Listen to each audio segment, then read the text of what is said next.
Manifestation വർക്കാകുന്നില്ല. എന്തായിരിക്കും കാരണം?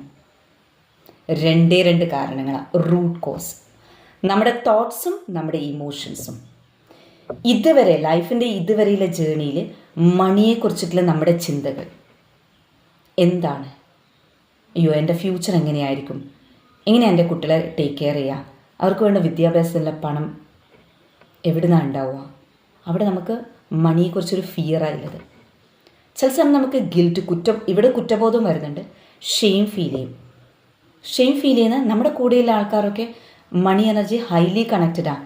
അപ്പം നമ്മൾ ആ കൂട്ടത്തിൽ നിൽക്കുമ്പോൾ നമുക്ക് തോന്നും, ഓ ഷെയിം ഫീൽ ചെയ്യും, എനിക്ക് വിചാരിച്ച പണമില്ലല്ലോ എന്നുള്ള ഷെയിം ഫീൽ ചെയ്യാണ്.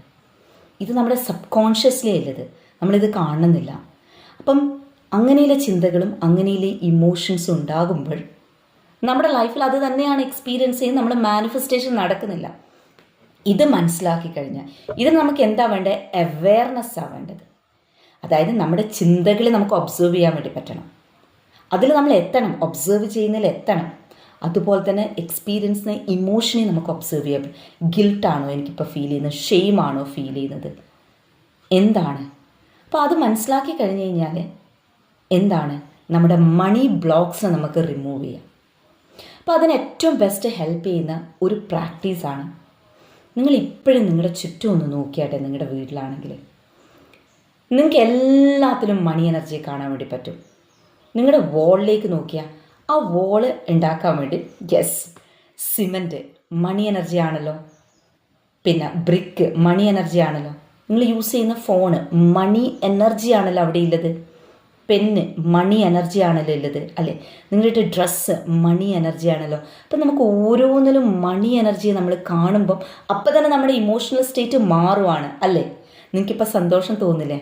അപ്പം നിങ്ങൾ ഒരു ഡേ മൊത്തം നിങ്ങൾ കണക്ട് ചെയ്യുക. നിങ്ങളുടെ വീട്ടിൽ കാണുന്ന ഓരോ കാര്യത്തിലും മണി എനർജിയെ കാണുക. പെന്നായാലും നിങ്ങൾ കിച്ചണിൽ പോയി കഴിഞ്ഞാൽ കിച്ചണിൽ നിങ്ങൾ ഫുഡും അതിൽ മണി എനർജിയാണ്, പൈസ കൊടുത്ത് വാങ്ങിച്ചാണല്ലോ അല്ലേ. ഓരോ കാര്യം ടേബിൾ എടുക്കുക, അതും മണി എനർജിയാണല്ലോ. അപ്പം നമ്മുടെ മണി എനർജിയെക്കുറിച്ചിട്ടുള്ള ആ ഇമോഷനും തോട്ടും മാറുവാണ്. നമുക്കവിടെ അബണ്ടൻസ് ഫീൽ ചെയ്യാൻ തുടങ്ങും. നമുക്കൊരു ഫ്രീഡത്തെ, മണി എനർജിയോടുള്ള ഫ്രീഡത്തെ നമുക്ക് കണക്ട് ചെയ്യും. അപ്പം നമ്മൾ ഷിഫ്റ്റ് ഉണ്ടാവുകയാണ്. പക്ഷേ ഇത് ഒരു ദിവസം കൊണ്ട് നമ്മൾ ഡെയിലി പ്രാക്ടീസ് ചെയ്യണം. അപ്പോഴേ നമ്മൾ മണിയെ മാനിഫെസ്റ്റ് ചെയ്യാൻ വേണ്ടി തുടങ്ങും. അതിശയകരമായും അത്ഭുതകരമായും മണി എനർജി നമ്മളിലേക്ക് വരാൻ തുടങ്ങും. ഇവിടെ നമ്മൾ ബോധപൂർവം എന്ത് ചെയ്യണം? അപ്പം ഡിക്ലറേഷൻ, അഫർമേഷൻസ് കണക്ട് ചെയ്യാം.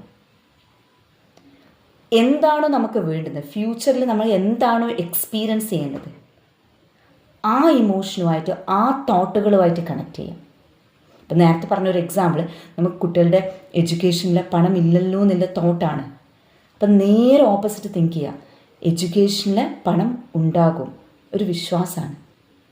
അപ്പോൾ ഈ വിശ്വാസം ഉണ്ടാകുമ്പോൾ അതിന് എലിവേറ്റഡ് ആയിട്ടുള്ള ഇമോഷനെ കണക്ട് ചെയ്യുക. അപ്പം നമുക്ക് അതിനനുസരിച്ചിട്ട് നമുക്ക് ക്രിയേറ്റായി വരും. കാരണം അത് ക്രിയേറ്റ് ചെയ്യാനില്ല, നമ്മുടെ ലൈഫിനെ ക്രിയേറ്റ് ചെയ്യാനില്ല പവർ നമ്മുടെ ഉള്ളിലുണ്ട്. പക്ഷെ നമ്മളത് കാണുന്നില്ല. എന്താണ്? ലൈഫിൻ്റെ ജേണിയിൽ ഒരുപാട് ഡസ്റ്റ്, ഒരു മെറ്റഫർ കണക്ട് ചെയ്താണ്, ഡസ്റ്റ് വീണിരിക്കുക. നമ്മുടേതായ ചിന്തകളല്ലാതെ നമ്മളേതായ കുറച്ച് ചിന്തകളും ഉണ്ടാവും, പിന്നെ അല്ലാതെ കുറേ തോട്ട്സ് നമ്മൾ കണക്ട് ചെയ്തിരിക്കുവാണ്. അപ്പം ഇതെല്ലാം റിലീസ് ചെയ്ത് നമുക്ക് ലൈഫിനെ ക്രിയേറ്റ് ചെയ്യുന്ന, നമുക്ക് ഫ്യൂച്ചറിനെ ക്രിയേറ്റ് ചെയ്യുന്ന തോട്ടുകളെ, അതിനനുസരിച്ചുള്ള ഇമോഷൻസിനെ നമ്മൾ കണക്ട് ചെയ്യുമ്പം നമ്മുടെ ലൈഫിനെ നമുക്ക് ക്രിയേറ്റ് ചെയ്യാം.